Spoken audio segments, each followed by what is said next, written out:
Hi, I'm Grace reporting for On the Map Off the Radar. And today we're here with Karan, who is an Indian student at the University of Oxford, who did some work with the government of Vanuatu. And he's going to be talking to us today about the recent cyclone that has devastated the archipelago. So, Karan, not many people know a lot about Vanuatu, kind of prior to the huge media coverage that has gone on recently. Can you tell us a bit about the archipelago and a bit about its geography, its history, and just give us some context for this recent disaster? Right. So Vanuatu is an archipelago, as you said, in the Southwest Pacific Ocean, very close to Fiji. It was jointly ruled by the British and the French until 1980. So it's been independent about 35 years now. It's a well-functioning democracy with the Westminster parliamentary system and an economy heavily reliant on tourism. Okay, and just leading on from that, about the economy, can you give us a bit of background to the kind of economic situation in Vanuatu? Right. So, like most Pacific Island countries, Vanuatu is a very agricultural economy. A lot of people are involved in agriculture, so they plant root crops for their own consumption. But they also plant cash crops such as coconut, cocoa for exports. It's a major beef exporter. But about 50% of the GDP, depending on how you define it, is dominated by tourism. And that has shown a very rapid growth in the last few years, especially led by an exponential increase in the number of cruise ship visitors from Australia, New Zealand, and other parts of the world. Okay, that's very interesting. And now moving on to the cyclone, I mean, can you tell us why it's been so devastating for Vanuatu? Right. Well, I mean, Cyclone Pam was a really strong cyclone. It was about an order of magnitude stronger than Hurricane Katrina, which itself was a Category 5 storm, and that's the highest you can get. Secondly, it went right through the archipelago. So, I mean, the eye of followed the optimal destruction path. Secondly, a lot of people in Vanuatu don't live in houses that are made of concrete or will have roofs that are semi-permanent, and these have not been able to withstand the storm. A lot of people, as I said, depend on planting root crops for their own consumption and for sale. And these gardens have been destroyed, and not just by the cyclone, but by storm surges and by flooding following the cyclone. Okay, and are there any particular characteristics of Vanuatu which might make the relief effort particularly difficult?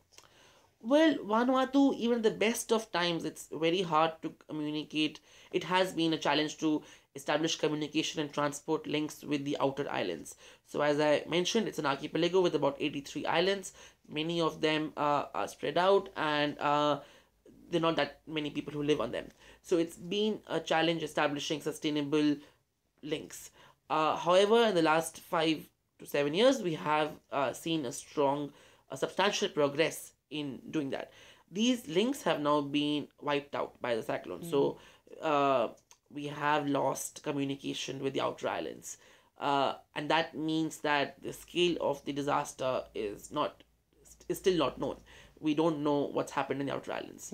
I mean, there have been aerial reconnaissance missions that have indicated that the damage is that there are parts of the country that have suffered less damage than it was earlier expected, but then we still haven't heard from other parts of the country. And on a southern island called Tana, nearly everybody has lost their houses. Right. So these remoteness challenges mean that the relief effort will be both the immediate short-term response and the longer-term response will both be very challenging.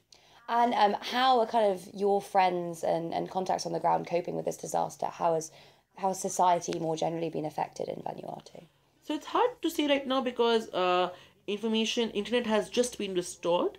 Information is very slowly coming out of the country. I think everyone is very busy cleaning up and making sure that there is adequate short-term relief to those who need it, to those who have lost their houses. A lot of people are living in emergency relief shelters.